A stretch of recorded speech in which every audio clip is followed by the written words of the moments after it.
top of the day, beautiful people. Happy Monday.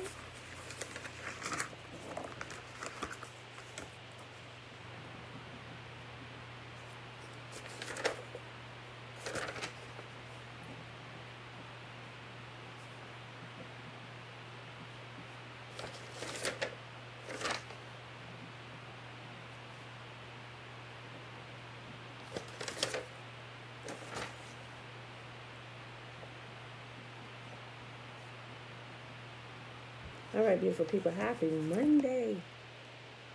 It is June 7, 2021, day 174 of year 3 of reading through the books of the law and the prophets, also known as the Old Testament, which is a misnomer. It shouldn't be called the Old Testament because it's still completely active today, you know, aside from all the 11 that's been added, just like all 11 that's been added and new. It is day 843 that is without the Sabbath days or the feast day Sabbath days added into the count because we are resting on those days as Yahuwah has commanded us to. All right, y'all. So today we're reading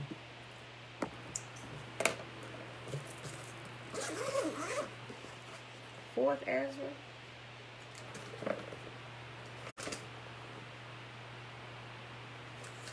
Wait, I'm going to check the chapters. I forget. I think it's 16, 8, 9, and 10. Okay, let me just double check and see how many here. Okay, yeah, it's 16 chapters altogether. So we're 8, 9, and 10 today. Then we're going to pick up where we left off at yesterday. Fossilized Customs on page 132. Yep, Nicholas slain the bull. All right, y'all. So let's do the Shema. Josiah, shalom, shalom, Auntie. Belinda Brown, Trina, hey, that's Harvey, that's Harvey. All right, put this up. On top of the day to all the ones who were in the background. I know it's a lot of people that watch it throughout the day. And some people that are here that actually, like if you're on Facebook watching, but if you're not watching from a phone, it doesn't show up, you know. But if they're like watching from a computer, people are there. So it's weird how they track that. Okay, so the Shema is found in Deuteronomy chapter 6, and we start at verse 3 here.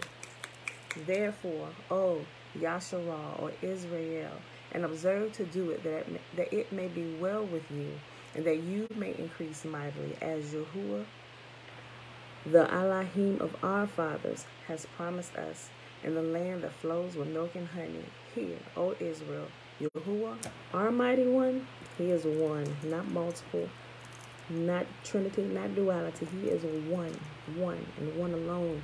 And you shall love Yahuwah your Elohim with all your heart, and with all your soul, and with all your might. And these words which I command you this day shall be in your heart, and you shall teach them diligently unto your children, and shall talk of them when you sit in your house, and when you walk by the way, and when you lie down, and when you rise up. And you shall bind them for a sign upon your hand, and they shall be as frontlets between your eyes. And you shall write them upon the posts of your house and on your gates. And Yahuwah commanded us to do all these statutes, to fear Yahuwah our mighty one, for our good always, that he might preserve us alive, as it is at this day. And it shall be our righteousness if we observe to do all these commandments before Yahuwah our mighty one, as he has commanded us. Morning, Uncle JB. Nikki, hey girl, hey. All right, y'all. So let's pull this back up. I saw a question. First thing this morning. Let's see. Josiah said, Shalom, family. I have a question. Who are the 144,000 mentioned in Scripture? Without making this a long, that's like one of the YouTube favorites. And I've seen a lot of videos on this. Buddy. Simply put, without going into all the details, here's what Yahuwah said to me. Now, before, and let me tell you, I heard him say this to me. I had been researching 144,000, like when he first started opening my eyes, because of course all these questions started coming up Okay, well, what about this? And what about that? What about this in the New Testament? All these questions I was having. So I did all the research that I could find. I watched all the videos that I could find about the 144,000. I was like, okay, so you got people, okay, the 144,000, they're all men. Some people's like, it's a mix of men and women. Then they go into all these other kind of details. It's children. I'm like, children? I'm like, okay, I could see their logic in when they said that, but you just got a whole bunch of stuff. But simply put, here's what Yahuwah said to me after a few months of me doing all this research and researching the hashtags, 144,000, all this stuff, right? So after I finished doing all that, and at that point when I had exhausted all the resources for the 144,000, because clearly I was trying to find it in the Old Testament, and I'm like, yeah, I was like, unless they've changed the term or something, I'm not quite sure what this is, right? Then I want to say, after I had really stopped, not that I stopped thinking about it, but I stopped actively researching it, is when I heard the voice of Yahuwah months later about it, right? I wasn't even thinking about the 144 anymore. I still remember it. I woke up, I was in that between that half sleep, half woke state where I was transitioning out of the dream world into the physical world, and I heard just as clear as day, it said, I heard the 144,000 are judges, right? And so I'm like,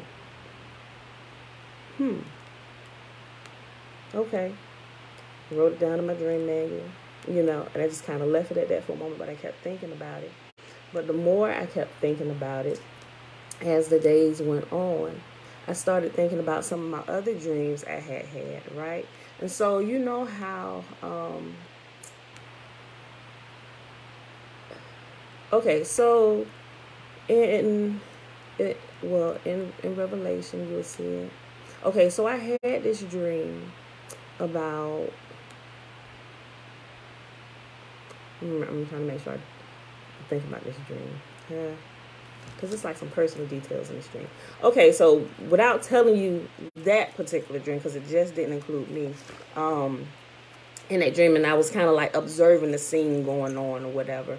Like the robes, like in the New Testament and Revelation, where they're handed robes,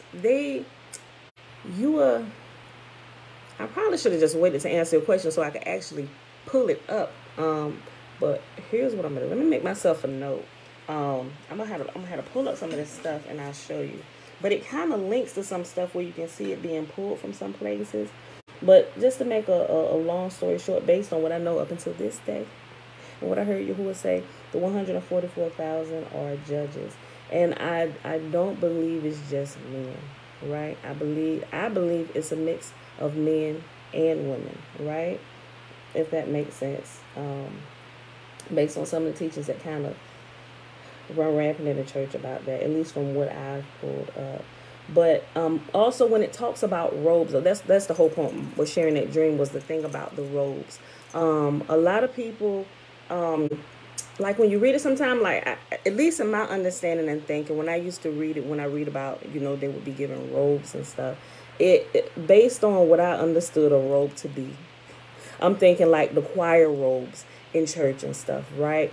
So every time I would read robes, that's like, because I knew it wasn't bath robes, like the robes that you wear in your house. So that's the only thing that I was liking it to. But I was completely missing all the scriptures that, as after I heard that, I began to search into a little bit more, where Yahuwah says that his people, they will rule with him, right? And so that they kind of like liken it. I ain't gonna say it's a play on words.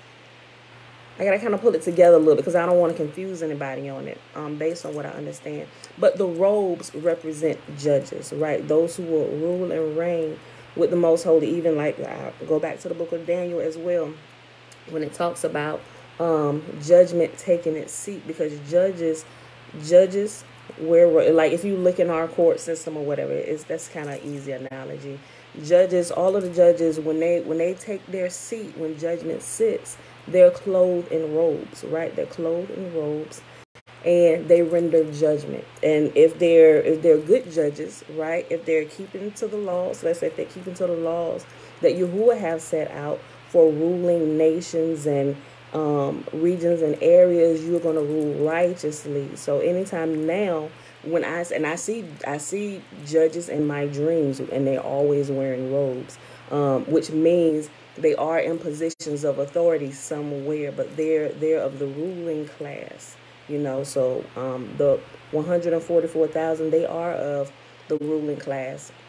They will be handing out judgments, but also, as I was learning about this, Yahuwah also taught me about judges, that judges don't necessarily, let me just say it this way, judges can judge with their mouths. They can literally render judgments just like clearly, because in a natural, when a judge renders judgment, a judge has to speak it in order for the people to hear it and know what sentence is being passed down, right? And so Yahuwah said they only need to speak. Like, they can literally, wherever they're at across the world, if you have been set aside by Yahuwah as a judge, wherever you are, wherever you've been scattered at to the four corners of the earth, as long as you are in your rightful place, in your rightful position as a judge, you can see what's happening in the world, and you yourself can begin to render judgment from where you stand, and kind of like speak it and lodge it into the spirit realm, so to speak, and you can begin to see it happen. But there's some people you can't just speak willy-nilly. There's like some things that go with judges and what they have to do. Like, judges have to literally live set apart lives, right? Because you can't give judgment. You can't think about our court system and judges, right? You can't be biased. You can't hand out biased judgments. You know, you have to look at all the information and consider everything, right? Consider it from every perspective. You can't hear one side of the story and go with that. And I like you, so you can't show bias to either party or what's going on. You have to be able to see, despite all the arguments that are presented, you have to be able to look at what the truth is. You have to be able and be skilled enough to be able to pull out the truth from what is being presented from all parties and all the evidence, and weigh it against what the law of Yahuwah says. Where does this fit in? So as my understanding today, that's who the 144,000 are. They're judges, and they render righteous judgment on the behalf of Yah, right? So that's what I know it to be up until this day, based on my little bit of research and what Yahuwah has shared with me, what I've heard him say like audibly to me. Because when I hear stuff, I'm always testing to see whose voice it is, right? Things have to line up for me, otherwise I just kind of set it aside for a while.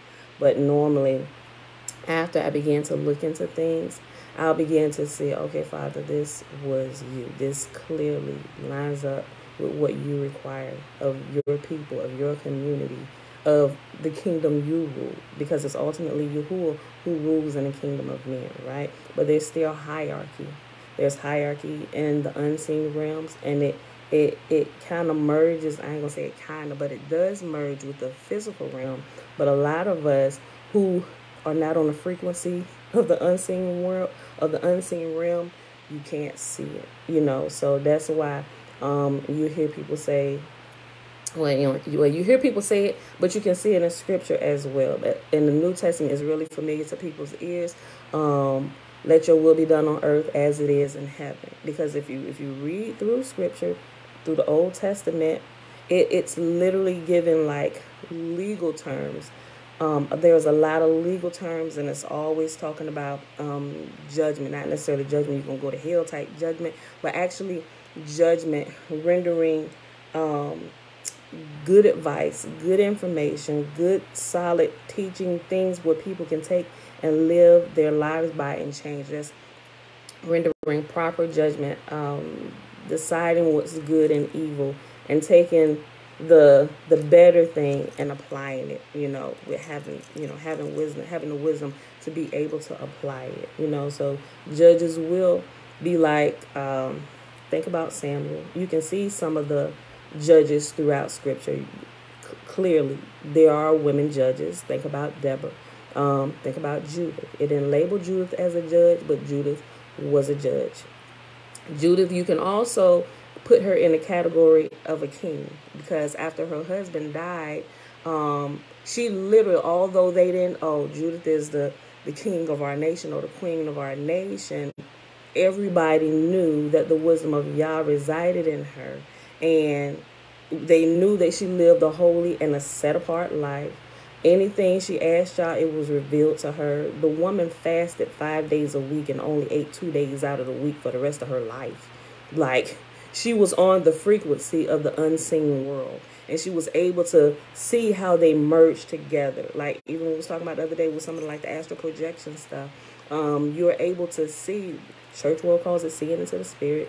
Other places call it different things, but you're able to see what's going on and be able to adjust the physical realm. And you should be adjusting it for the best outcome and not to be selfish and just to do some other uncouth things, right? So you also have to be, and let me also say something by saying that with the merging of the worlds and being able to see into the spirit, you have some people who are in ministry, who have called themselves, or however, they're there, right? Some of them have titles. Y'all may have given them. They may have given it to themselves. But y'all have to be careful. Anytime, that's why I truly believe you have to test the spirit by the spirit to make sure what you're hearing is coming from the spirit of Yah, right? Because there are some people, excuse me, some people don't believe it, and a lot of Christian, I ain't gonna say a lot of Christian people, because some Christian people kind of waking up like, that's, I don't know what's wrong, what's going on with that, but clearly you know something I don't, right? Okay, so also Yahuwah tells us, and I'm gonna tell you what I'm gonna say. First of all, Yahuwah gives us guidelines on how to operate and how not to be led astray by certain things, right? And he also teaches in Deuteronomy chapter 13. Deuteronomy chapter 13 and Deuteronomy chapter 18. It talks about, I believe Deuteronomy 18 talks about those who dream and have dreams. I believe 13 was the one that talks about not falling prey to like signs and wonders. But both of them are kind of talking about the same thing, but each chapter brings out a few different points, where I believe is 18 kind of focuses on those who dream, and 13 is more of like focuses on signs and wonders and stuff, right? Because remember, Yahuwah just don't do signs and wonders all willy-nilly. There's a reason why he does it, for the betterment of the whole, everybody that's present now and those who will be present in the future, right? So when we understand that, you won't be so easily led astray, especially if you're in the church realm, church world, by people who do signs and wonders. Remember that the recent one we talked about, the Bible, I know that's not a Bible, but that the guy in Georgia who had this Bible that was producing oil, what was the point of that, right? What was the point of that? Why would Yahuwah do that type of thing? It's not just for oohs and ahs and likes and shares and followers and all that stuff. There is a very specific reason why Yahuwah does signs, wonders, and miracles. And a lot of time the base reason is to save someone, right? Okay, so let's keep that there. But also, when you get into the church, a lot of people are taken with signs and wonders, and people who can see into the spirit. Now, I'm not going to apply my air pumps to everybody, because there are some people who genuinely have a gift and they are not prostituting it. But there are some people who prostitute that gift, and a lot of people are none the wiser. They're none the wiser, and they can't tell the difference. Because if some people, and there are a lot of people, I've seen it. Even watching some videos, I can tell different ones who have prostituted that. They've prostituted a principle. Let's just say it that way. They've prostituted a principle that they understand and know how to work. And then they'll take it and come into the church realm, and they'll begin giving prophecies. And thus saith the Lord. But that ain't thus saith Yahuwah. You was able to see that. You were able to step into the realm, pull out some information and apply it. And you want to give yourself credence or have people give you credentials because something you saw that was going to happen, like, oh, the Lord must have showed you that, or you was able to see this about me. Nobody could have told you that but the Lord. Not necessarily. Not necessarily. Because if you know how to step into that realm, you can pull out information about anybody whom you want to kind of lay that information on. And especially if they are ignorant to these things, they're ignorant to spiritual things, they'll truly think it's a word from the Lord. And it's not. It's not a word from Yah, right? It's a word from this person, their human spirit. And a lot of times these people end up giving you money or doing stuff for you. And I'm like, and you try to wait. Some things you just can't tell some people. They literally have to experience it in order to get it. Some people literally have to be smacked in the face before they'll understand it, you know. And sometimes that's a hard pill for some people to swallow. But everybody is not seeing into the spirit. Everybody is not hearing from Yah, right? I'm telling you what I know from being able to understand how to operate in between two worlds and kind of like get in there. And like we were talking about the other day, it's scary. You got to be careful because when you step into that realm, just like you can see other people and see into other people's lives, people know when you step into that realm. You become known when you step into that realm, right? So if you, I don't know if y'all guys ever watched a movie, not a movie, it's like a series.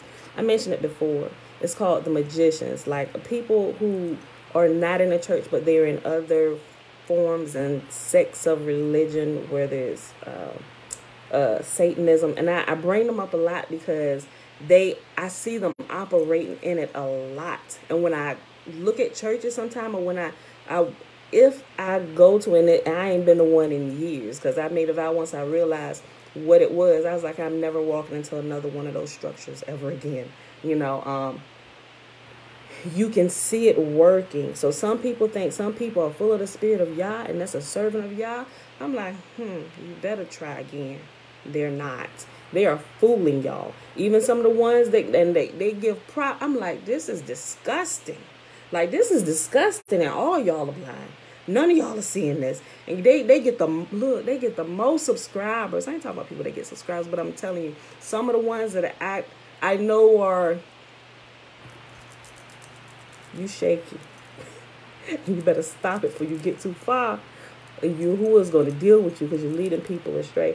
And I've had dreams about certain pastors who were doing this, and I saw what was coming for them if they didn't get out of that, because they were using that let's just say ability. Some people call it gift.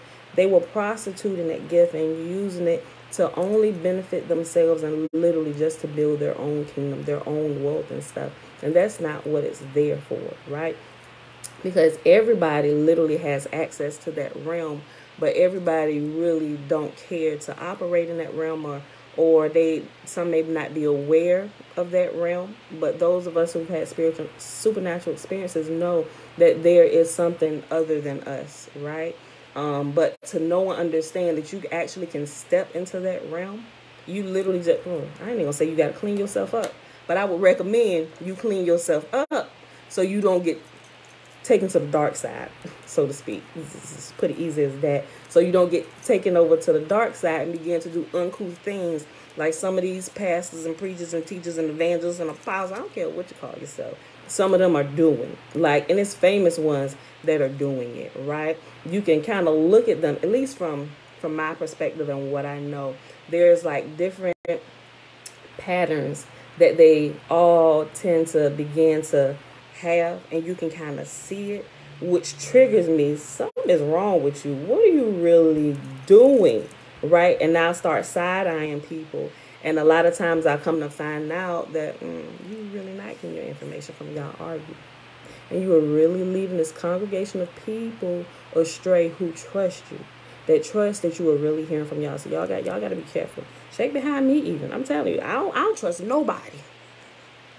I've been led astray too long, so that's why I tell people, check behind me. Go check everybody out. Your mama, your daddy, and if something is off, ask a question. Excuse me, something don't seem quite right. Can you explain this to me? Why is it that? And if they start giving you attitude because thus saith the Lord, you don't question the Lord. They do stuff like that. Either one, they're ignorant and they don't know, or two, That's your key to kick rocks.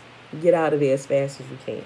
All right, so I know you just asked me a simple question, but it's just a little bit. So okay, what do you mean judges? I just kind of want to explain just a little bit, without all the references and stuff. But I'm gonna pull them up.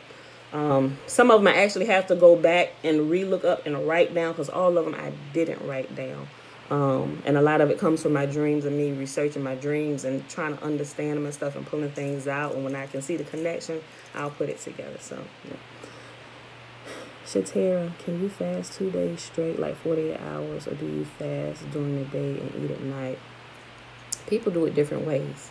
You can fast 2 days straight. Like I've done like 2 days, like 2.5 days with nothing to eat or nothing to drink. That's called a dry fast. But yeah, you can do it straight like that. Some people, they do a fast where they fast during the daylight hours and then eat at night. I've done a combination of both. I guess it just depends on what you're trying to do. But I wouldn't recommend that you do dry fast longer. Now, let me just say this. I ain't gonna say you can't, because I clearly have seen. I've seen, at least from what they share, they've done a dry fast for 6 or 7 days. They said it was like a week, 6 or 7 days, but that's literally nothing to eat or nothing to drink. And believe it or not, doing a dry fast is easier than doing a fast where you eat in intervals, because when you go to sleep at night and the eating process stops, it's easy to fast by not putting anything in your body. If you decide, like, say you want to fast tomorrow, when you wake up in the morning, if you want to get your fast off to a good start, it's best not to put anything. It's best not to digest anything, including water, because you won't start the ghrelin system and the digestive system. The first time your body gets something to drink or something to eat, you start that digestive system process up. That's why in the morning they call it breakfast. You're breaking your fast from the previous night. So, but yeah, even if you're going to do a fast with liquids, I say it's always, from my personal experience, it's always best to start with like 1 or 2 days dry fast, because it's just kind of easier to get to day 3. But if you dilly-dallying around with it, it's going to be kind of hard. So, but that's just from my personal experience. But if you're not in the habit of fasting a lot and you're just starting it, you're going to have to build yourself up to it. It's just like going to the gym. You're going to have to, because I'm going to fast 3 days, but you can't get past the first 2 hours of the first day. Oh my gosh, I'm starving to death. Like, you really have to begin with this. Your gut really is not the problem, right? It's your mind. It's your mind you have to train, especially if you're going to fast all the time and make a habit, a lifestyle of fasting, like Judith. Judith ate only 2 days out the week. Like, and those 2 days was the Sabbath, and the day before the Sabbath, the preparation day to prepare for the Sabbath, right? The other 5 days, think about how much mental discipline she had. Like, complete, or that seemed like to me, complete control over the flesh. And me, I only wish, like, I really want to have the discipline that Judith had, right? But I still struggle with it sometimes. But I realize it's really not my gut that I have to deal with. It's this right here, and you have to deal with and from my personal experience, I had to deal with my attachments to food, my unhealthy attachments to food, my emotional eating. It's literally a whole process of deliverance that begins to happen here when you begin to fast, right? So I'm telling you, everybody should fast. Make it a habit. Start. You got to start somewhere, right? Okay, so y'all, let's start reading. We already like 30 minutes in and we ain't even read. We're going to be in Ezra only again today. Okay, all right, y'all. Ezra. But thanks for those questions. Thank you. Okay, 4th Ezra, chapter 8.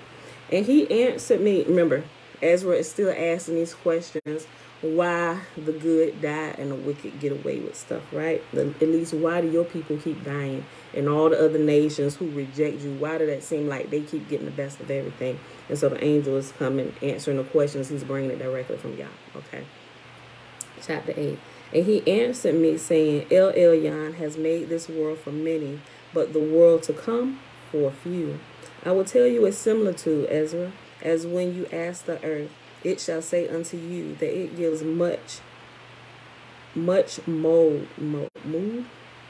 M-O-U-L-D. Hold on.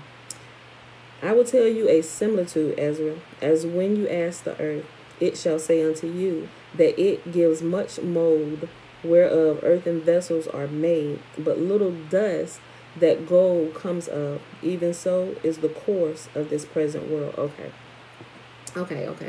So what it's saying is that the earth, it supplies a lot of dirt for different molds. Like the dirt of the earth was plenteous to mold human beings. Like there was a lot of dirt for that. But the what creates the gold, it's very little of that, right? So one is a little more precious, and there's a limited addition, a limited resources of this because it's a little more precious. Not that we aren't precious. Clearly we were, but y'all for the sake of the example here, I will tell you a similitude, Ezra, as when you ask the earth, it shall say unto you that it gives much mold, whereof earthen vessels are made, but little dust that gold comes of. Even so is the course of this present world. There be many created, but few shall be saved. So answered I and said, swallow then down, O my soul, understanding, and devour wisdom. For you have agreed to give ear, and are willing to prophesy, for you have no longer space than only to live. O Yahuwah, if you suffer not your servant, that we may pray before you, and you give us seed unto our heart, and culture to our understanding, that there may come fruit of it, how shall each man live that is corrupt, who bears the place of a man? For you are alone, and we all one workmanship of your hands, like as you have said. For when the body is fashioned now in the mother's womb, and you give it members, your creature is preserved in fire and water, and 9 months your workmanship endures, your creature which is created in her. I love how they just put words together. Look.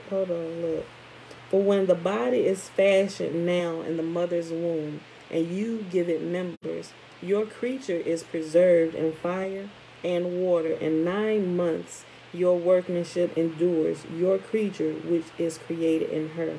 But that which keeps and is kept shall both be preserved. And when the time comes, the womb preserved delivers up the things that grew in it. For you have commanded out of the parts of the body, that is to say, out of the breast, milk to be given, which is the fruit of the breast, that the thing which is fashioned may be nourished for a time, till you dispose it to your mercy. Oh, that's so good. Look. Let me. I ain't gonna start telling stories, y'all. Hold on. I'm gonna read. You brought it up. You brought it up with your righteousness, and nurtured it in your Torah, and reformed it with your judgment. And you shall mortify it as your creature, and quicken it as your work. If therefore you shall destroy him which with so great labor was fashioned, it is an easy thing to be ordained by your commandment, that the thing which was made might be preserved. Now therefore, Adonai, I will speak. Touching man in general, you know best. But touching your people, for whose sake I am sorry, and for your inheritance, for whose cause I mourn, and for Yasharah, or Israel, for whom I am heavy, and for Yaakov, or Jacob, for whose sake I am troubled. Therefore will I begin to pray before you for myself and for them, for I see the falls of us that dwell in the land. But I have heard the swiftness of the judge which is to come. Therefore hear my voice and understand my words, and I shall speak before you. This is the beginning of the words of Ezra, before he was taken up. And I said, O Yahuwah, that you dwell in everlastingness, which which behold from above things in heaven and in the air, whose throne is inestimable, whose glory may not be comprehended, before whom the hosts of heaven stand with trembling, whose service is conversing in the wind and fire, whose word is true, and sayings constant, whose commandment is strong, and ordinance fearful, whose look dries up the depths, and imagination makes the mountains to melt away, which the truth witness. O hear the prayer of your servant, and give ear to the petition of your creature. For while I live, I will speak, and so long as I have understanding, I will answer. O look not upon the sins of your people, but on them which serve you in truth. Regard not the wicked inventions of the heathen, but the desire of those that guard your testimonies and afflictions. Think not upon those who have walked vainly before you, but remember them which according to your will have known your fear. Let it not be your will to destroy them which have lived like beasts, but to look upon them that have clearly taught your Torah. Take no indignation at them which are deemed worse than beasts, but love them that always put their trust in your righteousness and glory.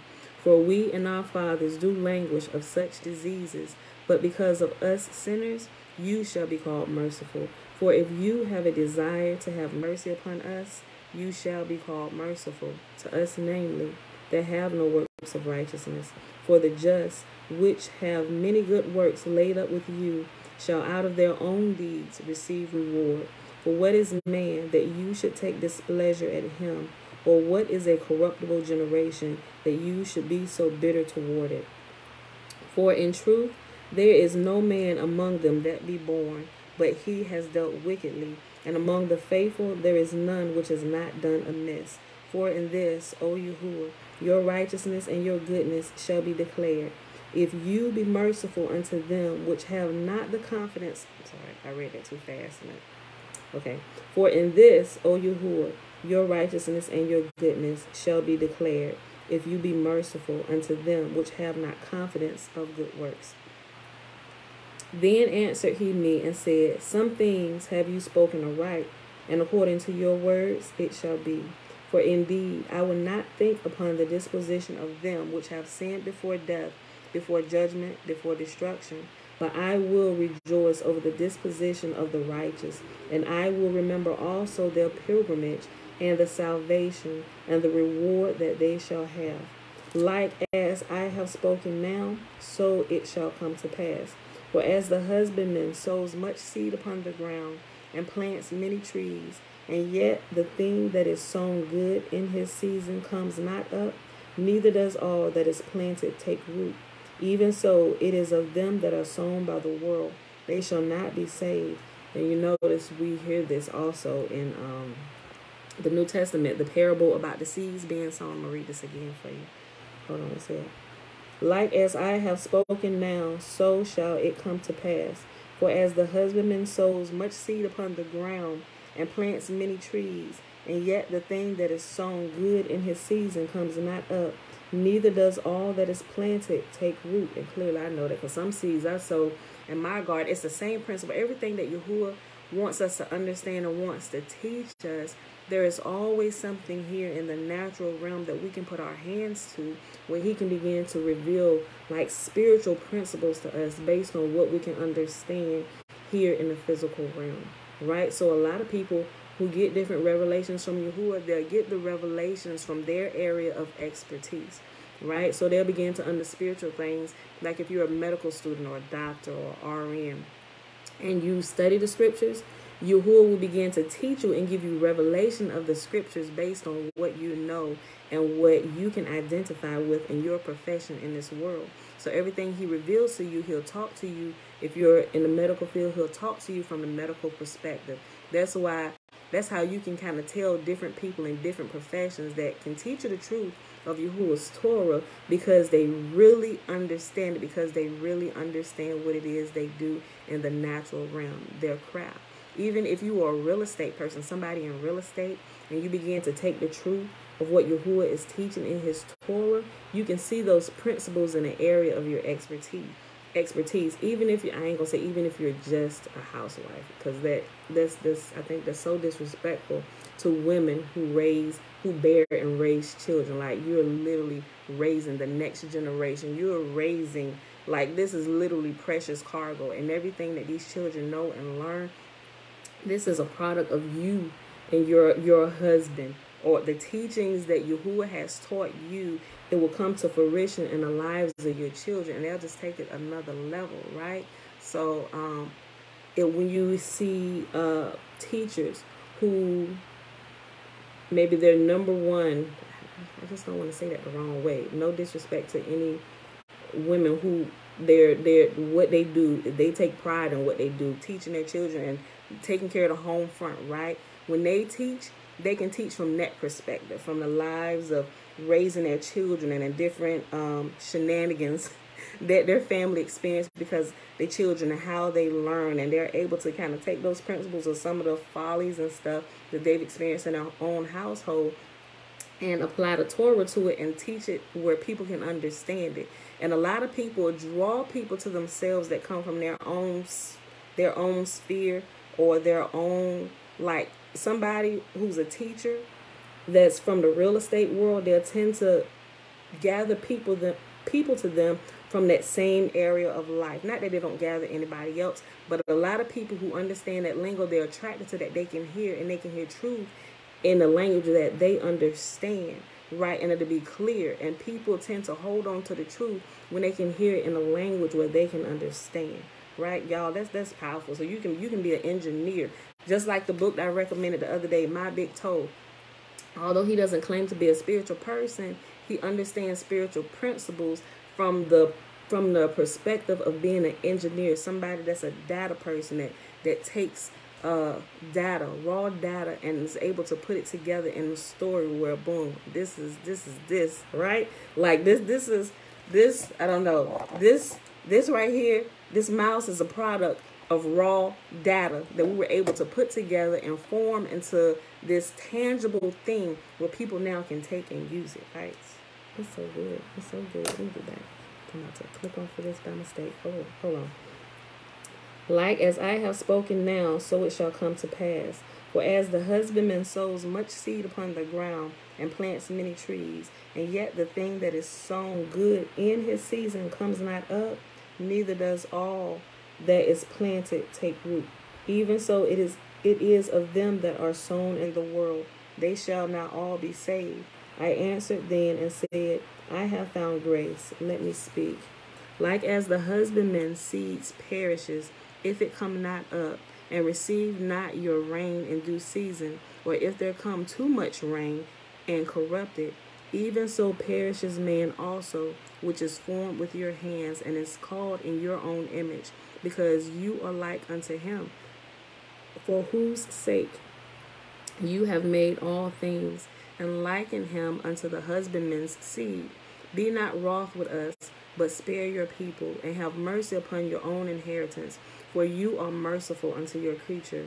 Then answered he me and said, things present are for the present, and things to come for such as be to come. For you come far short that you should be able to love my creature more than I. But I have oft times drawn nigh unto you and unto it, but never to the unrighteous. In this also you are marvelous before El Elyon, and that you have humbled yourself as it becomes you, and have not judged yourself worthy to be much glorified among the righteous.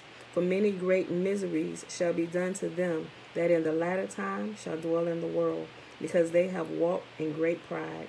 But understand for yourself, and seek out the glory for such as be like you. For unto you is paradise open, the tree of life is planted, the time to come is prepared.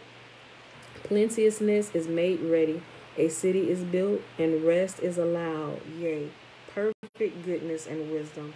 The root of evil is sealed up from you. Weakness, excuse me. The root of evil is sealed up from you. Weakness and the moth is hid from you, and corruption is fled into Sheol to be forgotten. Sorrows, or remember we talked about Sheol yesterday, or Sheol simply means the grave. Like, this is going to be buried, done, and gone. It's going to be non-existent for you. The root of evil is sealed up from you. Weakness and the moth is hid from you. And corruption is fled into Sheol to be forgotten. Sorrows are past, and in the end it showed the treasure of immortality. And therefore ask no more questions concerning the multitude of them that perish. For when they had taken liberty, they despised El Elyon, thought scorn of his Torah, and forsook his ways. Moreover, they have trodden down his righteous, and said in their heart that there is no Elohim. Yea, and that knowing they must die. I'm going to read that again. Hold on. For when they had taken liberty, or they like, you know what, we're going to live like we want to live here. For when they had taken liberty, they despised El Elyon, or Yahuwah. They despised Yahuwah, thought scorn of his Torah, and forsook his ways. Moreover, they have trodden down his righteous, and said in their heart that there is no Elohim. Yea, and that knowing they must die. For as the things aforesaid shall receive you, so thirst and pain are prepared for them. For it was not his will that men should come to naught, but they which be created have defiled the name of him that made them, and were unthankful to him which prepared life for them. And therefore is my judgment now at hand. These things have I not showed unto all men, but unto you, and a few like you. Then answered I and said, Behold, O Yahuwah, and now have you showed me the multitude of the wonders which you will begin to do in the last times, but at what time you have not shown me. Okay, that was one chapter. Shalom, Hezekiah. All right, y'all. Next chapter. I was just checking. I thought it was a question for me. Y'all was talking amongst yourselves. Shalom, Mom. Okay, I know you've been here for a while. I just kind of looked up. And I may have said, hey, when you came in. I forgot. Okay, 4th Ezra, chapter 9. He answered me and said, Measure you the time diligently in itself. And when you see part of the signs pass, which I have told you before, then shall you understand that it is the very same time wherein El Elyon will begin to visit the world which he made. Therefore, when there shall be seen earthquakes and uproars of the people in the world, then shall you well understand that El Elyon spoke of these things from the days that were before you, even from the beginning. So when you read, a lot of people get hung up on like Matthew chapter 24 and the different end of the world chapters. Like I said, if you're not familiar with the Torah, you don't even know where this stuff is taken from. Some of it a little bit is word for word. Some of it is fluff added around it. But when you know Yahuwah's word, you're able to pinpoint it. Okay, this is the truth, and this was taken from here. This was taken from here. So the book of Revelation and these end of the world chapters in Matthew, Mark, and Luke. John didn't really necessarily have it in there, but it's like Matthew, Mark, Luke, and Revelation. Everything else is stuff is kind of added in around it, you know, and like good life lessons you can like take and apply to yourself. But some stuff was taken directly from a compilation. Like a lot of Revelation is taken from a lot of Ezra, all the books of Ezra, especially the Apocrypha, the ones that they canonized and they uncanonized, separated, call it hidden. Stay away from that. It's not inspired by God. Yeah, it ain't inspired by your God, the one whom at the top they know to be Lucifer. That's why they say don't read that, because you'll be able to put stuff together. Wait a minute, hold on. Did I read that somewhere? Wait. You said this. But Yahuwah been saying this from the beginning. Y'all just kind of change the words just a little bit. Even when people change up the words, if you are familiar with Yahuwah's words and how he spoke things, you're able to detect things. You're able, I don't know, it's the best way I don't know, it just registers. It just registers. Red flags pop up and you're able to detect that they mix truth with error or extra stuff on top of it. Okay, so I just want to say that a lot of that revelation comes from Daniel, Ezra, Maccabees. No, nobody really read Maccabees, especially the first book of Maccabees, the first chapter, which actually explains, it gives the fulfillment to Daniel, where Daniel, I believe is Daniel chapter 9 and 12, where they say, oh, this is the Antichrist. I'm like, no, y'all, that's dope. We're going to go read Maccabees. And it'll give you the fulfillment of what Daniel is crazy, y'all. Y'all, we ain't gonna go there. Let me hurry up and finish. Therefore, when there shall be seen earthquakes and uproars of the people in the world, then shall you well understand that El Elyon spoke of these things from the days that were before you, even from the beginning. For like as all that is made in the world has a beginning and an end, and the end is manifest, even so the times also of El Elyon have plain beginnings in wonder and powerful works, and endings in effects and signs. And everyone, excuse me, hold on, I gotta get a sip of water, y'all, hold on. Okay. Even so, the times also of El Elyon have plain beginnings in wonder and powerful works, and endings in effects and signs. And everyone that shall be saved, and shall be able to escape by his works, and by belief, whereby ye have believed, shall be preserved from the said perils, and shall see my salvation in my land and within my borders. For I have sanctified them for me from the beginning. Then shall they be pitiful in case, which now have abused my ways, and they that have cast them away despitefully shall dwell in torments. For such as in their life have received benefits and have not known me, and they that have loathed my Torah while they yet had liberty, and when as yet a place of repentance was open unto them, understood not but despised it, the same must know it after death by pain. Sheesh. And therefore be not curious how the wicked shall be punished, and when, but inquire how the righteous shall be saved, whose the world is, and for whom the world is created. He said, listen, don't inquire about why they're getting away with all this stuff. He said they're getting chance after chance after chance after chance after chance after chance after chance after chance, right? Until they go to take that big nap, right? They said they had liberty at all these times to turn to my Torah, but they didn't. They had all these times to listen to truth, but they didn't.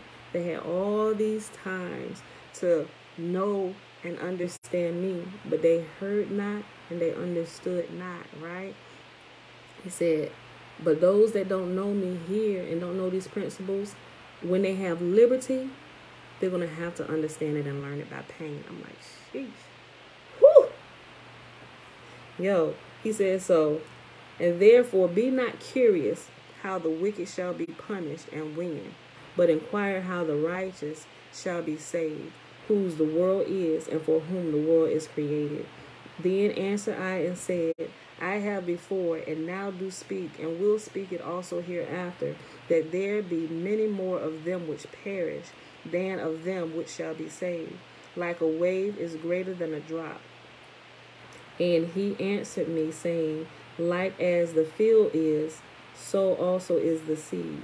As the flowers be, such are the colors also. Such as the workman is, such also is the work. And as the husbandman is himself, so is his husbandry also. For it was the time of the world.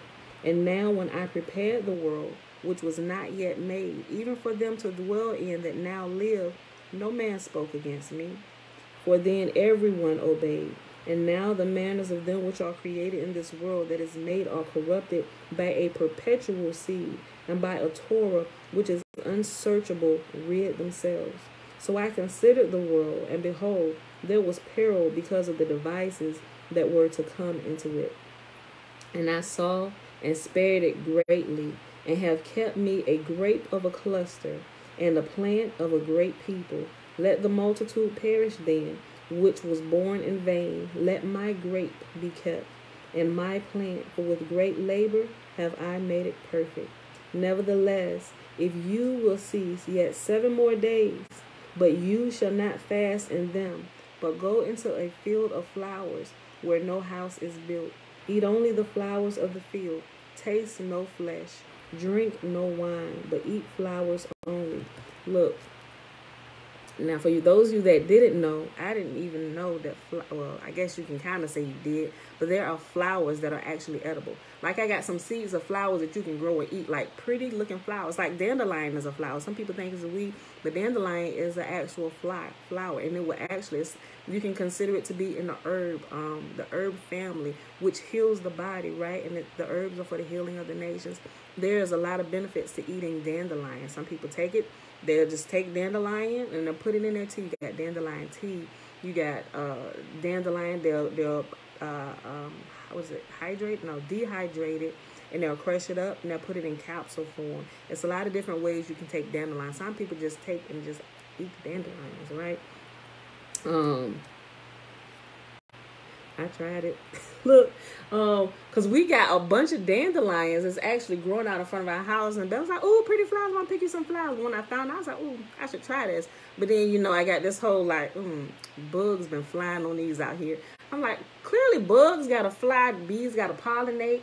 It's the same stuff I go get out the grocery store. They just do all the intimate work and washing the bugs and stuff off, right? You know, so I was like, Pam, you gotta quit being so freaking shallow, right?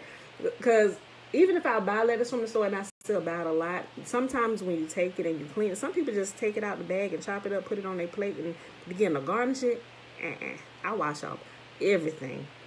I will, even romaine lettuce, you know how it comes in like the stalk? Like some people just take it, begin to cut up. No. I pull the stalk apart, leaf by leaf.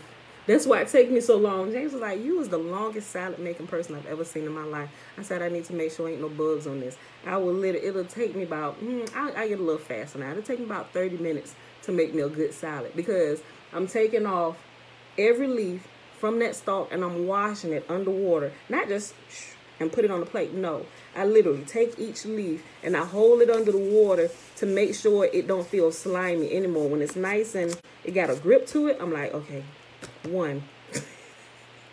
And I'll pull them all off. He said, "Is it that?" So I was like, "Look, come feel this." I'm like, "I don't know if this is pesticide. Some of them got little tiny fruit flies or whatever on." I said, "I'm not eating this." I said, some people just like, "I'm going to cut it up, put it, I want to see it, put the toppings and dressing over, and I ain't going to see it." I don't want to do that. I need to look at everything. I need to inspect everything. Let me watch this. Okay, there's a little bug. And sometimes I'm just like, I'm going to just chop that off because the bug sat on that. I don't even want to digest that. You know, although I know it hasn't affected the leaf, but sometimes I'm just like, no, because I saw the bug there. I don't eat bugs. I'm going to just cut that part off because that has been defiled to me. And my husband's like, "You're doing too much." I say, "No, I'm not. I'm ingesting this. This is my body. I want to make sure only life. And bugs is flesh. I ain't putting no more flesh in my body," right? So, but anyway, but yeah, hold on. I forgot even why I said that. Hold on. Oh, the flowers. Yeah, so there are edible flowers. So, yeah, I was just saying, if the bugs eat it, you can too. Laugh out loud, just saying, don't eat it if the lawn is chemically treated. Yeah, that's one thing I want to bring up too. Yeah, so if your lawns are chemically treated, I wouldn't necessarily recommend eating the dandelions. But I know out here it's not chemically treated. So I tried. I did, but I took it and I rinsed it off so much. And I think I just washed away all the flowers. Like, okay. I'm going to taste it. I washed it off the first time I did it. Josh was like, "No, you're not." I said, "Well, it's edible, Josh." Mom. I said, "Josh, it's an edible flower." I said, "Look, I'm going to just take off one petal." I'm like, "What it tastes like?" I said, "I don't know. It's so small. I can't even taste it." Let me get another one. "Can you taste it?" "No, I still can't." He said, "Just put the whole thing in your mouth." I said, "Absolutely not. Throw this away." It was funny. I be handful of my kids, but seriously, you can get dandelion. I'd much rather at this point, I'll just buy capsule, let somebody else do that. But I'm sure I will maybe someday soon. I may do it myself. I do make my capsule for some stuff, but not dandelion just yet. I'm still trying to get over this whole mind thing, and it's been outside. But even all the fruits and stuff I eat, it's been outside. It's just been prepared and packaged by somebody else. Why I ain't go through all that? I know I need to get myself together, y'all. Pray for a sister. The urban Israelite shalom. Okay, look. And pray unto El Elyon continually. Then will I come and talk with you. Hold on, let me go back up. Nevertheless, if you will cease yet 7 days more, but you shall not fast in them, but go into a field of flowers where no house is built, and eat only the flowers of the field. Taste no flesh, drink no wine, but eat flowers only. And pray unto El Elyon continually. Then will I come and talk with you. So I went my way into the field which is called Ardah, like as he commanded me. And there I sat among the flowers and did eat of the herbs of the field. Let's see, yeah, I forgot. Yeah, it is the herbs of the field.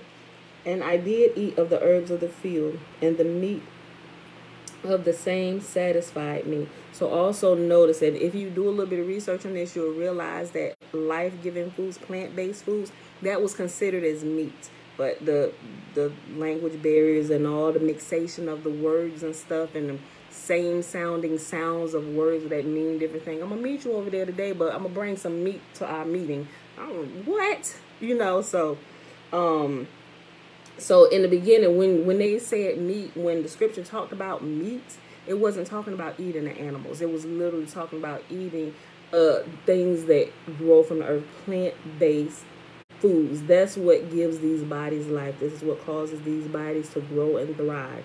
Although you can live on other stuff, but you're going to live a poor quality of life, and it's going to break your body down, and you're going to shorten your lifespan by eating things that were never meant to be consumed by humans, right? We don't even have even if you do the study, even our teeth, right?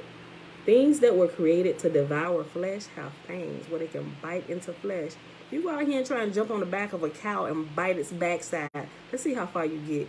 Your teeth will not even penetrate that tough hide because it wasn't made to bite into flesh, right? The flesh that we were created to bite into are like flesh of apples.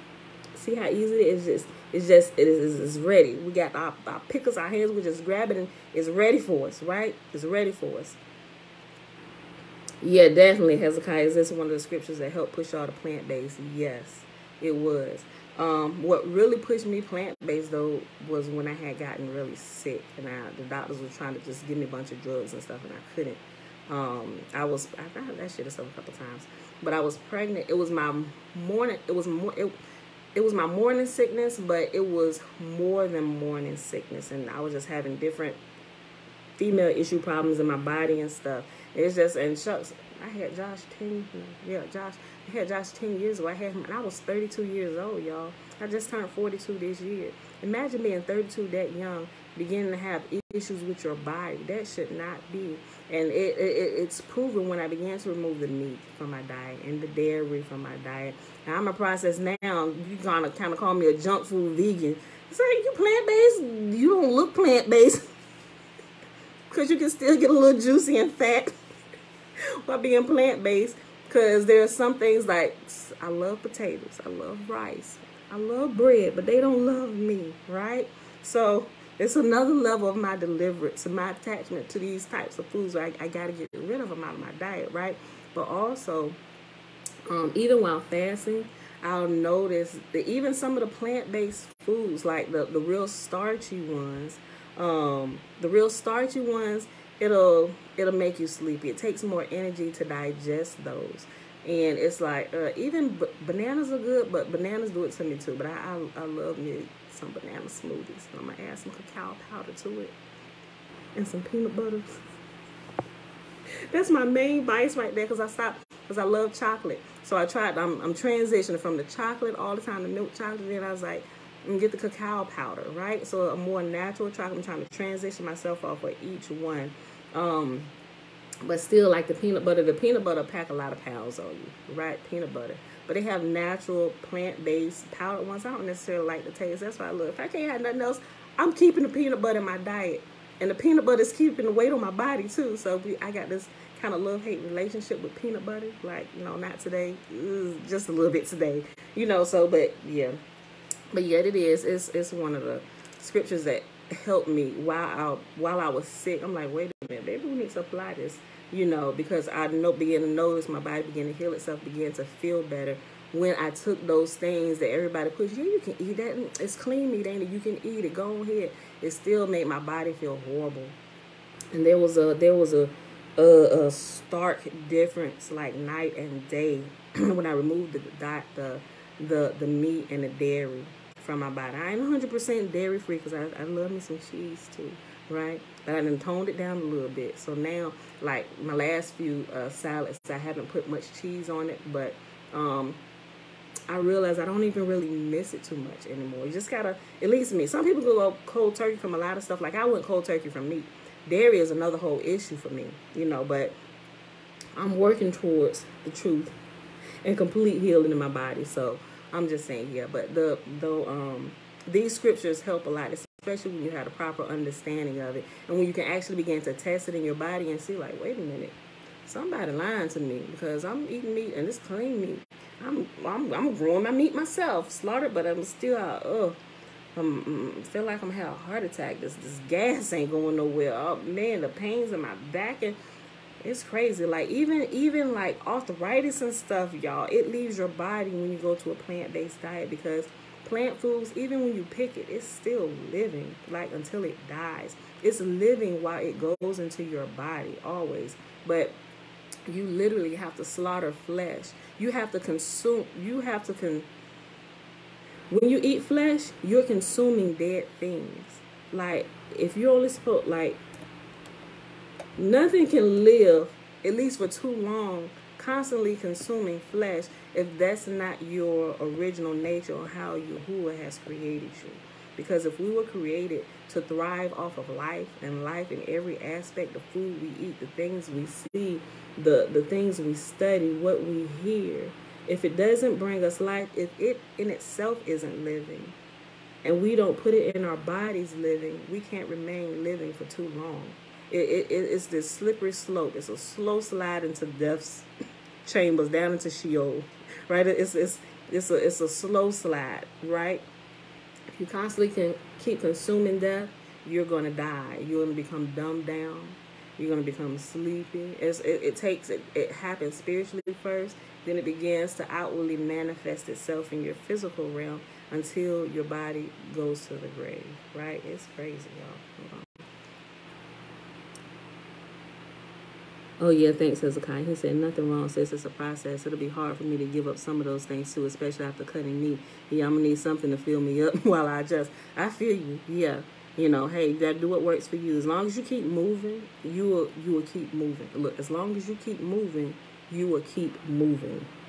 I did a 7-day vegan challenge and definitely noticed a difference. And I don't even think my body was fully detoxed. I can only imagine how it feels when you go permanently. Yeah, it's crazy. It's crazy. It is. It's a night and day difference. It's like I cannot go back to that. Because I mentioned the other day too, like when I did it for a while, I was like complete vegan, like no meat, no dairy, nothing. But when I got pregnant again 2 years later, I started having these, like with my 8-year-old Josiah, I started having these cravings for fish and hot sauce. Fish and hot sauce.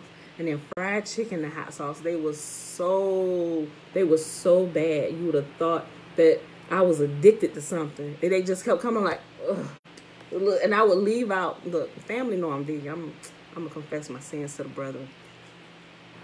And I was still in school. I was going astray. I was taking a night class. So when I would leave out, and finally it just got the best of me. Right? What I learned at that point, because I was so upset with myself when I did that, I realized that my body was missing something, and it was craving something, but it wasn't necessarily the fish and like the hot sauce and stuff. My body was craving something, but the only thing that I had like memory of that would have some sort of like a synthetic form of what my body needed was fish and hot sauce. And so let me say, y'all, this is terrible. I finally told my husband, I left one night to go to school. My husband here with the kids. And I was like, man, this is, you feel, I ain't never been addicted to drugs or nothing, but you feel like you out there, you searching for whoever got it. I done rolled up to Riley's. Supposed to be heading to school. Pull up to Riley's. I don't know why I felt convicted that I was ordering some of their buffalo wings because they didn't know I was vegan. Like, you a normal customer. Okay, what you want? How many wings you want, sis? You know, yeah, give me the, let me get a 6. No, let me get that 10 piece. Why are you whispering? Can you speak up, please? Like, ain't nobody in the car with me or nothing. Like, yeah, let me get that 10 piece. The buffalo wing. Can you add extra sauce on it? Yep, you know, got me some fries and everything. I drove to the school, sat in the parking lot, parked all the way in the back, make sure I was lodged between 2 vehicles that didn't have people sitting in them, make sure it was empty so nobody could see me consuming this flesh. Y'all, I ate all 10 of them wings, sitting there, licking my fingers, popping my french fries in my mouth, drinking my strawberry soda and everything. As pregnant as I wanted to be. I think I was like 4 months at this time. Yo, I felt so convicted. I didn't even go into class that night. I sat out there eating chicken buffalo wings with extra hot sauce and stuff. And then I had been off of it for like 2 whole years, right? 2 whole years. But it tore my stomach up something bad. You thought that would have been enough, like, let me repent. I done backslid. I'm going back to my whole plant-based lifestyle. No, didn't stop there. I finally went and got me some fish. Doing all this stuff and sick, tearing my body up, bowels and everything. Can't stay woke or nothing. And I'm like, but he's like, you okay? I said, yeah, I'm just the morning sickness. Me knowing it's because I had started putting meat back in my body. And finally, I was just like, you know what, this is too much. This is too much. And the first time he said, wait, is that fish? I was like, look, I made fish for him. He just happened to walk in the kitchen while I thought I was trying to sneak me a taste. He's like, whoo, wait, did you just? I was like, look. I ain't said, I just looked at him. He said, it was like an awkward silence in the kitchen. And he just, that's why you been sick? How many times you been sneaking pieces of meat? I'm like, look, forgive me.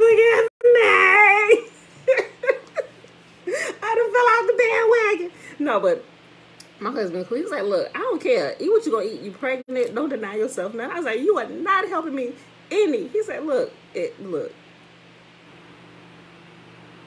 your body. If you want it, eat it. If you want me to go get you some more, I'll go get it. Whatever you need, I got it. If I was like, look, I appreciate that, but I need you to help me to stay alive. But I joke with my husband, but so yeah. It definitely, I just wanted to share a little story with you. So, but after that pregnancy, after I had Josiah, it was like, yeah, I can't do this. I didn't like the way it made my body feel, and some of those same issues that I had going on began to kick back up. I was like, yep, no. And that's what stopped me completely from eating. I said, I can't do that anymore.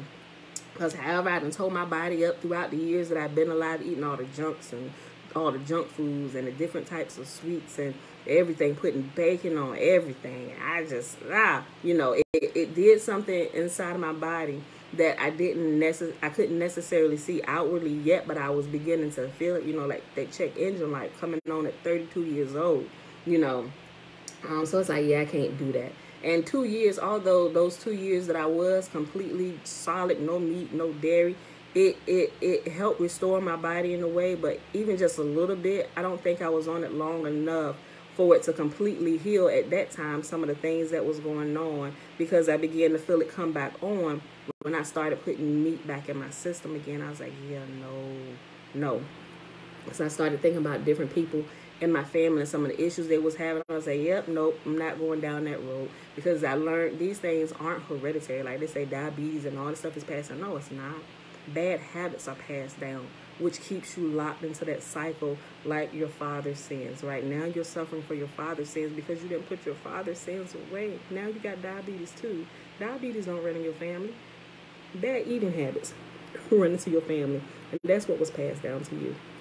So I had to learn to put away some of the things that were not necessarily taught to me, but modeled to me just by lifestyle. You just pick it up. Nobody really have to teach you these things, but things that are modeled to you are taught to you through action. And that's what seals things into a lot of people. And it's hard for them to break away from teachings or ways of life and things that were modeled to them as they was growing up. You really have to make a conscious decision. We are not doing this. We're not going down this same road. I don't want to be having a heart attack at 45 years old, being in the grave by 57. I'm not. No, absolutely not. So we have to make a conscious decision, and you test it. I like how my uncle said, he's like, the earth is literally a laboratory. We have to test everything. So test it. Even people say you can eat meat, test it. See how it works for your body. If they want to eat meat, that's fine. You go ahead and eat meat. But if you can tell the difference with your body, and if your body seems worse off when you consume flesh, then it will probably behoove you, if you have wisdom, you will probably make the decision, I'm going to choose just to put this away. I'm not going to consume this. I'm not going to come down on you because you are, but I've chosen not to walk on that road. I'm going to stick with this because I feel at my best here. My body thrives here. I have more energy. I don't even need to sleep a lot, so, but okay. Let me finish this, y'all. Here we go. We at an hour, 15 minutes. But nevertheless, yeah. Wait. I'll just go back here with the flowers again. We weren't on a few sentences. We was on a few sentences down. Nevertheless, if you would cease yet 7 days more, but you shall not fast in them, but go into a field of flowers where no house is built, and eat only the flowers of the field, taste no flesh, drink no wine, but eat flowers only, and pray unto El Elyon continually, then I will come and talk with you. So I went my way into the field which is called Ardah, like as he has commanded me, and there I sat amongst the flowers, and did eat of the herbs of the field, and the meat of the same satisfied me. After 7 days I sat upon the grass, and my heart was vexed within me, like as before. And I opened my mouth and began to talk before El Elyon, and said, O Yahuwah, you that show yourself unto us, you were showed unto our fathers in the wilderness, in a place where no man treads, in a barren place, when they came out of Mitzrayim. Remember, Mitzrayim is Egypt. And you spoke, saying, hear me, O Yasharah, and mark my words, you seed of Jacob. For behold, I sow my Torah in you, and it shall bring fruit in you, and ye shall be honored in it forever. But our fathers, which received the Torah, kept it not, and observed not your ordinances, and through the fruit of your Torah did not perish, neither could it, for it was yours. Yet they that received it perished, because they kept not the thing that was sown in them. And lo, it is a custom, when the ground has received seed, or the sea a ship, or any vessel, meat or drink, that being perished wherein it was sown or cast into, that thing also which was sown or cast therein or receives perishes, and remains not with us. But with us it has not happened so. For we that have received the Torah perish by sin, and our heart also received it. Notwithstanding the Torah perishes not, but remains in his force.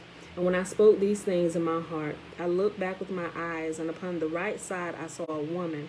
And behold, she mourned and wept with a loud voice, and was much grieved in her heart, and her clothes were rent, and she had ashes upon her head.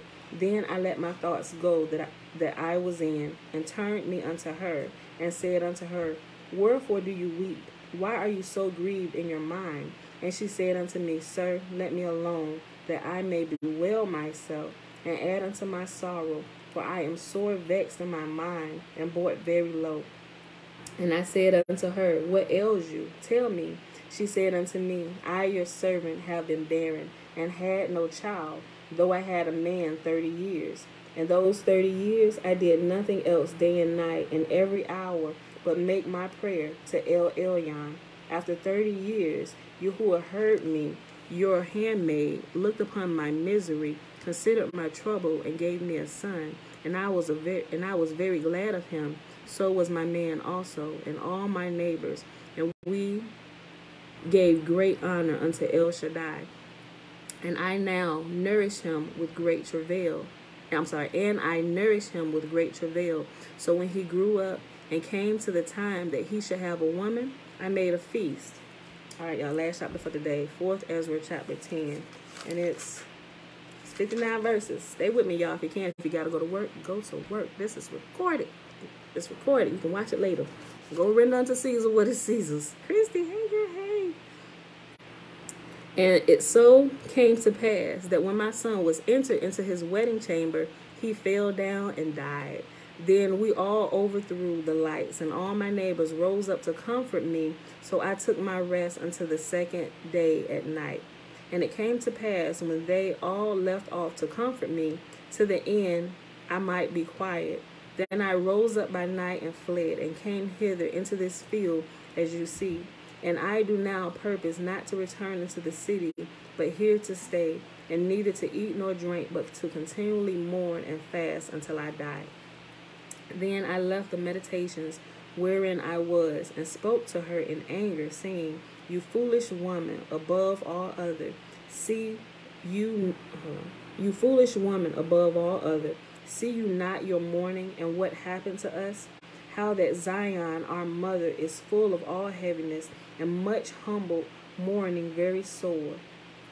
And now, seeing we all mourn and are sad, for we are all in heaviness, and you grieve for one son? For ask the earth, and she shall tell you, and it is she which ought to mourn for the fall of so many that grow upon her. For out of her came all at the first, and out of her all others come. And behold, they walk almost all into destruction, and a multitude of them is utterly rooted out. Who then should make more mourning than she that has lost so great a multitude? And not you which are sorry, but for one?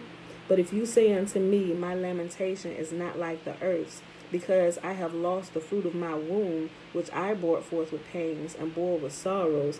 But the earth is not so, for the multitude present in it, according to the course of the earth, is gone as it came. Then I say unto you, like as you brought forth with labor, even so the earth also has given her fruit, namely man, since the beginning, unto him that made her. Now therefore keep your sorrow to yourself, and bear with good courage that which has befallen you. For if you shall acknowledge the determination of Elohim, or Yahuwah, to be just, you shall both receive your son in time, and shall be commended among women. Go your way then into the city to your man.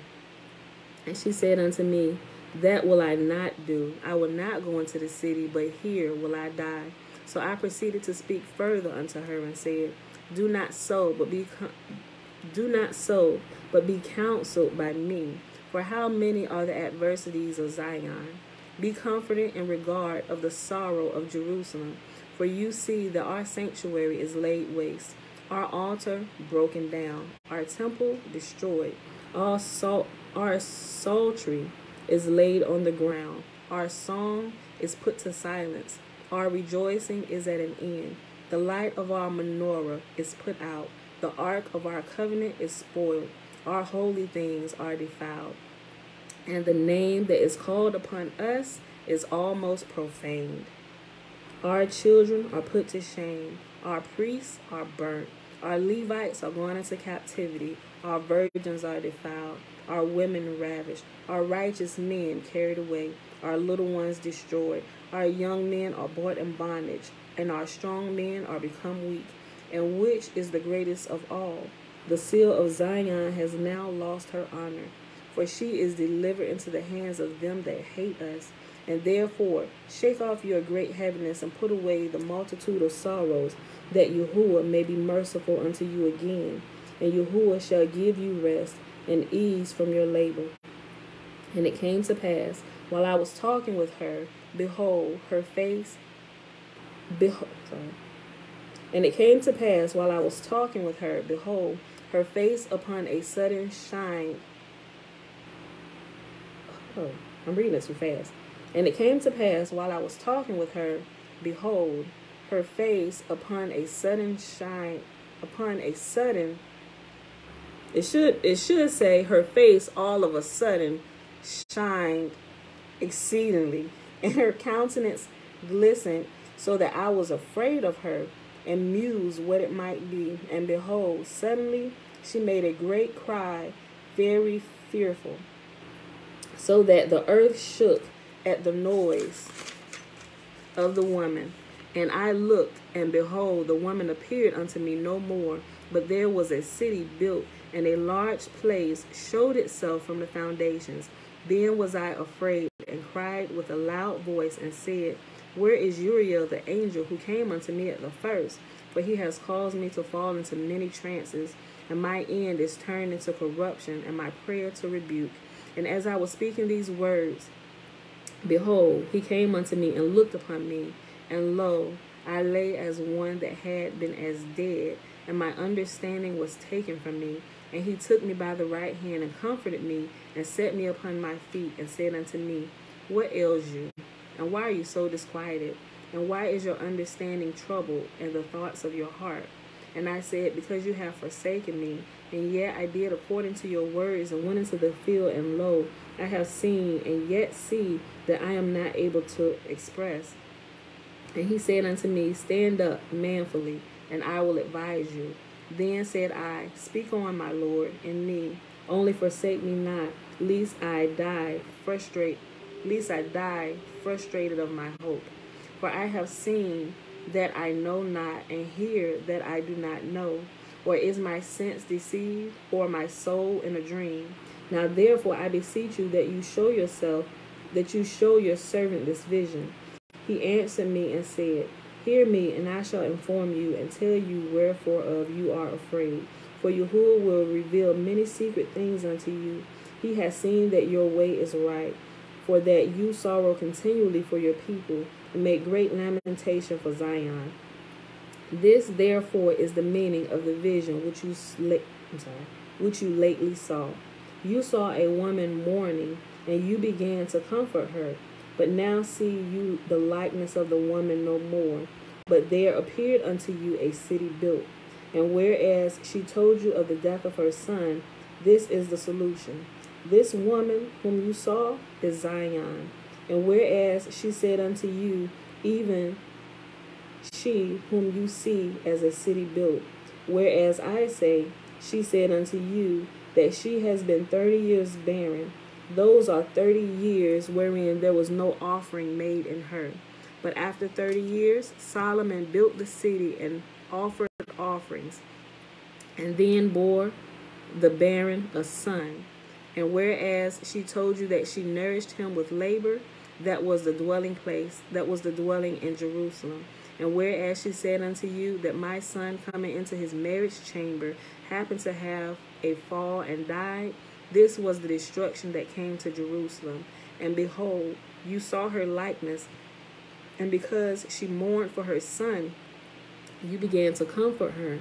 And of these things which I have chanced, these are to be opened unto you. For now El Elyon sees that you are grieved unfeignedly, and suffer from your whole heart for her. So has he showed you the brightness of her glory, and the comeliness of her beauty. And therefore I bade you remain in the field where no house was built, for I knew that El Elyon would show this unto you. Therefore I commanded you to go into the field where no foundation of any building was. For in the place where El Elyon begins to show his city, there can no man's building be able to stand.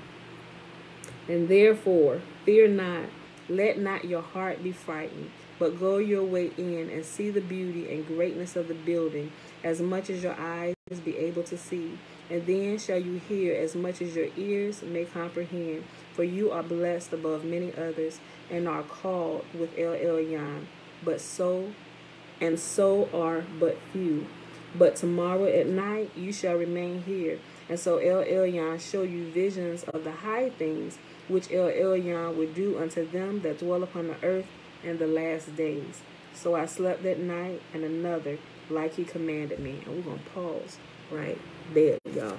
So you can kind of see why a lot of this stuff was removed and labeled the way it was, to kind of keep your eyes off of it. So they kind of have you all up in arms about stuff. Is this the end of the world? Like, people coming to be snatched out of here? No, y'all.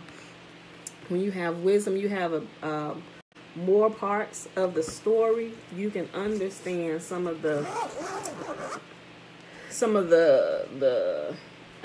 they call them mysteries of Yahuwah, but it's truth in plain sight if you have eyes to see and ears to hear. It's a beautiful thing that it keep you at complete peace while the whole world is in a complete uproar. The jab is coming. They're making people do this.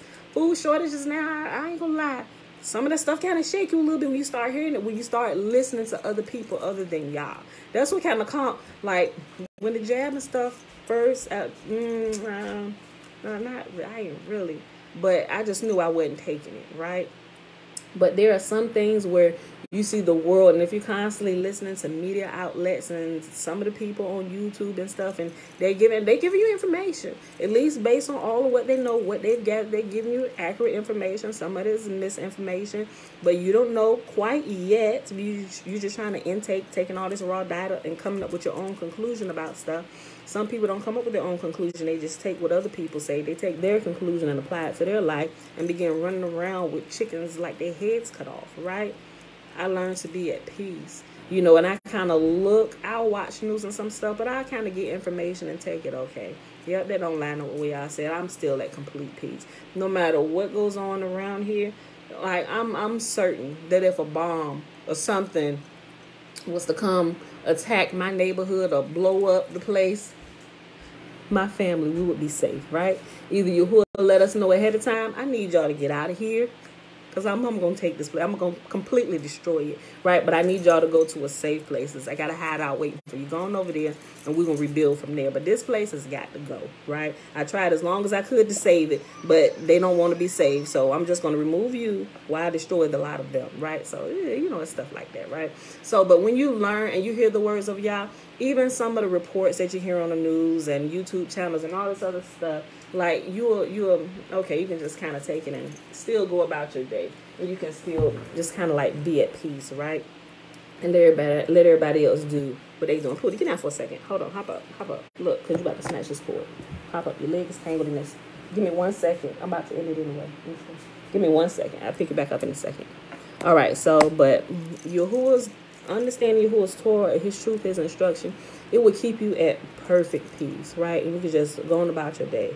Continue living, doing what's right. Go ahead and build, right? If Yahuwah needs to move you, set you somewhere else, He's going to do it. But walk in boldness and in peace and confidence and in truth, right? And keep yourself on the frequency or in tune with where Yahuwah is at and what He's doing, and you'll be okay, right? But we all are growing. We're on different levels of growth, and you know, your path is yours. My path is mine, her path is hers, his path is his. But if you're on the path that Yahuwah set you on for your life, you're going to get to the destination that He desires you to get to. As long as you keep moving, you will keep moving, right? As long as you keep walking, you will get closer and closer to your destination. If you follow the roadmap and stay with truth, right? Because you can keep walking, but you can kind of veer off the path and get into the wrong direction. That's what you don't want to do. That's why you need to understand the instructions. You need to understand the roadmap, at least every point of the way. Because some instructions you don't have ahead of time, but there are some things you only get when you get to a certain point. We'll address this when we get here, right? Because you don't need to think about this right now. You just need to make it through the woods. There's a lot of lion, tigers, and bears right there. You need to make it through here without getting eaten. Here's how you can stay on the path and not get eaten. And right here, this is the darkest part. So you need to wait. Don't go through here during this time. You just need to pause, camp out right here for the night. You're going to be safe in this spot over here. But you're staying on the path. You just need to follow them directions. You can't, some places you just can't move ahead of time, right? Just like a woman can't give birth ahead of time because the baby would die, right? What was meant for good now has turned out to be something evil. The baby has died because it was born before its time, right? There's a process for everything, right? We have to learn how to be okay with the process and walk through the process and not take shortcuts when we get frustrated, right? Enjoy the journey, y'all. Enjoy the journey. Sometimes it's scary, like coming out. I was talking about the Matrix. Waking up out the Matrix is scary. What is this place we're in? What is going on here? Right? It's scary. Sometimes it's like, you know, when he got unplugged and oh my gosh, if y'all ain't gonna watch me, go watch the Matrix again, y'all. It's a really good analogy of those of us who waking up coming out of church doctrine and stuff and out of all the lies and stuff. Like you learn about the truth and then you learn the truth that you've been worshiping multiple gods. When Yahuwah say worship one, I would liken that to the part with Neil when he they was repairing them and stuff, and they had the little he was laying on the table. He had the acupuncture things. I mean, he got up, he began to take these things off. He said, "Oh, I feel a little better, I feel strengthened or whatever." But what is this? Let's we can't tell you what the matrix is, Neo. We have to show you what it is, right? So you unplug. And then when you get unplugged, like, you can kind of detox. Like the time I walked away from the church for years, and who would detox us from the constant stuff that was constantly going in. Okay, now that you're detoxed, now you can see what I wanted to show you, what I've been trying to show you all this time, where you've been plugged in 24/7, where you can't see, right? You got to get unplugged. You got to get some good common sense and nourishment going back to you. So now you can see, okay, he was like, he was laying on the table, why do my eyes hurt? He said, you've never used them before, right? And so your eyes start hurting when you wake up. People get scared, like, what the crap? And that part when he threw up, I can liken that to the part where when I realized, like, I felt like I was literally sick. When I realized I was doing everything Yahuwah had said not to do, and I was trapped in this. And I thought where I was at, it was really the truth. Like, I lived my Christian life like I was in complete truth, and everybody else was wrong. And y'all need to come over here, be Christians, be baptized in the name of the Father, Son, and the Holy Spirit. Like, all of this, right? But when Yahuwah was able to remove me from that, he said, let me show you something. Look, you can't be told what the matrix is. You have to experience it, which I guess it's kind of a good thing that we locked in it. So then when we come out it, we have our own personal experience from the part of the matrix we were sucked into, and we can now begin to speak a language to people that was in the same part of the matrix where we were, because we have personal experience. We've been there. I know. I was you, right? But I'm telling you, come out of her, my people, right? And when an opportunity arises for you to unplug from the matrix, red pill or the blue pill. Take the blue pill. You'll wake up and you'll go back into life as normal. Take the red pill. You stay in Wonderland, and we show you how deep the rabbit hole goes, right? I'm offering you nothing but the truth. You choose, right? I'm offering you nothing but the truth. You choose, right? I decided to take the red pill and stay in Wonderland. Now I'm throwing up. I'm sick. I'm like, what? What was happening? What? I was worshiping Lucifer. What? Although Yahuwah was still talking to us throughout the way, what I was doing, it was going against everything. But thank Yahuwah for his love and his mercy and his graciousness, right? Because he knew in my ignorance, I thought, because being part of the Lord, the ignorant masses is giving our energy to the unruly people in the higher offices, the principalities and powers, right? He knew we thought we was doing what was right. That's why we've run out of time. We had to unplug you from the matrix, right? Because some of us go full in for what we believe, right? And Yahuwah knew I was going full in. Like, when I stand for something, I stand for that. And if I believe it to be the truth, and it seems principle and of value to me, I am standing with it until you can show me that there is error in my theory. Then I'm a keep going here. You need to be able to prove to me something is wrong, right? That's why Morpheus said we don't normally unplug people from the matrix, because it can be a dangerous thing to open somebody's eyes who is not ready to be unplugged. It's dangerous to unplug somebody who's not ready to be unplugged. He said, but we ran out of time and we had to unplug you, right? Yo, that's how I liken it. Yahuwah was like, we were running out of time and we had to unplug you, because I was gonna go full in. I don't know, but I'm glad I was unplugged. So if you ain't never seen The Matrix, go watch The Matrix. You can find it on Amazon Prime. You can find it on... It's not on Netflix.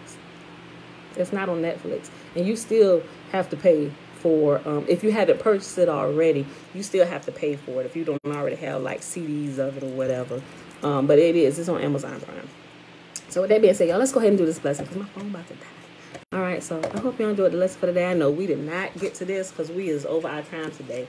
I knew that once we got to the second chapter of Ezra today. So some days when the actual scripture readings run long, we just, unless it's the weekend, we're just going to run out of time. And I don't want to hold y'all up. And I know some people have already left because they got to go to work. And, you know, we're not to season. You work for the man, do what you're supposed to be doing for the man, right? That's why you're getting paid. Go to work. Now, when you work for yourself, you can adjust your times. You can do, I ain't gonna say you can do what you want to do, but you can make your schedule, right? Okay, so the blessing is found in Numbers chapter 6, verses 22 through 27. Remember, the first 21 verses is the Nazirite vow, and a man or woman can take the Nazirite vow. And Yahuwah spake unto Moses, saying, Speak unto Aaron and unto his son, saying, On this wise he shall bless the children of Israel, saying unto them, May Yahuwah bless us and keep us. May Yahuwah make his face to shine upon us and be gracious unto us. May Yahuwah lift up his countenance upon us and give us peace. And they shall put my name upon the children of Israel, and I will bless them. All right, beautiful people. That's it. I think I answered all the questions as we went. Okay.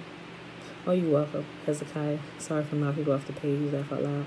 I enjoyed those stories, though. I'm inspired to start my journey this week. Going to get started this morning with some grapes and pineapple. Okay. Let us know how it's going. You can do it. Hey, if you fall off, not saying you are, just keep on going. You got another day. Just keep on going. As long as you don't stop, you will get to where you need to get to. Stay on the right track. You can do it. You know, it may be hard at the beginning. You're going to run into some rough patches till you retrain your body to desire and crave only life and reject all things that's not meant for our consumption, right? So you get to that point, you're going to have some bumps along the road. Then it's going to be smooth sailing because you've trained your body to walk in truth, right? I rejoice to know that my sons and daughters walk in truth. All right, y'all. I love y'all. I'm out of here.